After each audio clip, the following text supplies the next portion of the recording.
Can we talk about Anita Baker for like 5 minutes? Because I feel like she's maybe one of the most underrated artists of all time. I'm not sure if just this is a personal thing because I was lucky enough to grow up in a family with two really cool aunts, both of whom had very eclectic musical tastes, one of which included both Anita Baker and Led Zeppelin. But we'll get to that in a whole other video.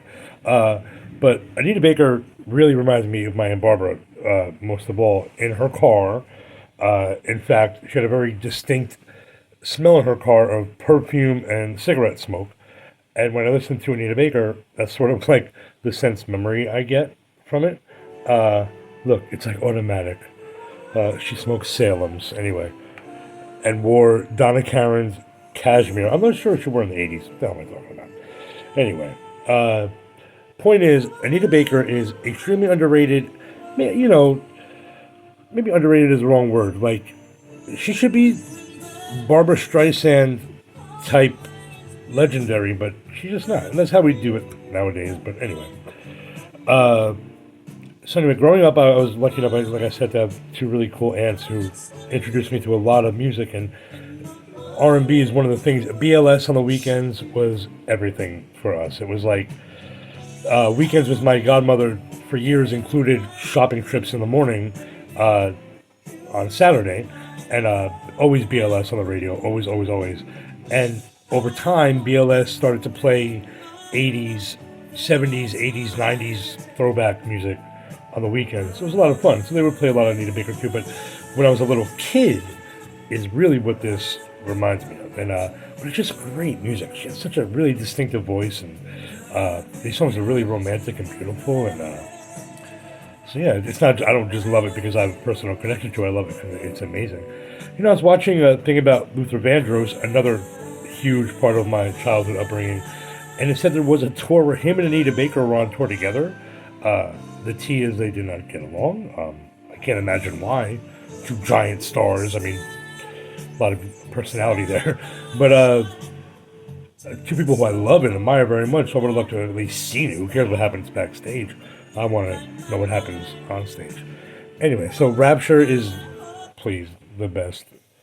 I'm just going to skip through because, you know, honestly, and even like I'm a Anita Baker fan that goes beyond the hits, but You Bring Me Joy was it probably was a hit, but it, honestly, like I said, but we would play the whole tape.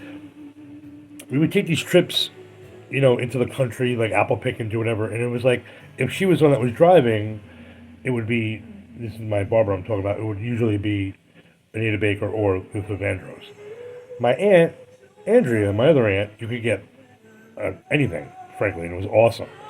From Journey to Jodie Watley to Anita Baker to some random R&B group from the 80s that I'll never forget, she knew somebody, this is some shade, she like knew somebody who was like having an affair with somebody in some band that Babyface was in. I could be wrong about this, and Ange, please correct me.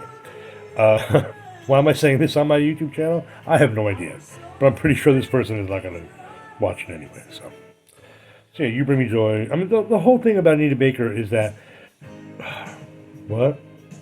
Here we go. Those are some good ballads, but like this song, Same Old Love. See, I'm not even listening. I'm not even looking at the screen because I know these songs. I know the titles, and I can name that tune in one note, as they used to say. Anyway, I said 5 minutes. We're at 4 minutes. I just wanted to like give a little like hey to the Anita Baker fans out there. I know they exist. The best is when I meet somebody and I let them know that somehow we find out that we both like her. It's like a really cool connection because she's a special artist and she brings us to special places. The romance part of her stuff, I just always wanted to have, that's good, No One in the World. I don't know that one. Here we go. Giving you the best that I got. Tell me this wouldn't make the best, like, first dance to a wedding song. So this is now my second wedding reference in one of my videos, Paging Dr. Freud. I said that True Blue on the Madonna video was a good thing for a wedding party to walk out to. But the lyrics to this song are so romantic and so beautiful. And ever since I was a little boy, I've thought to myself, this is the kind of romantic love that I want and deserve. And maybe I'll get it one day. This is like self-help or a cry for help via Anita Baker.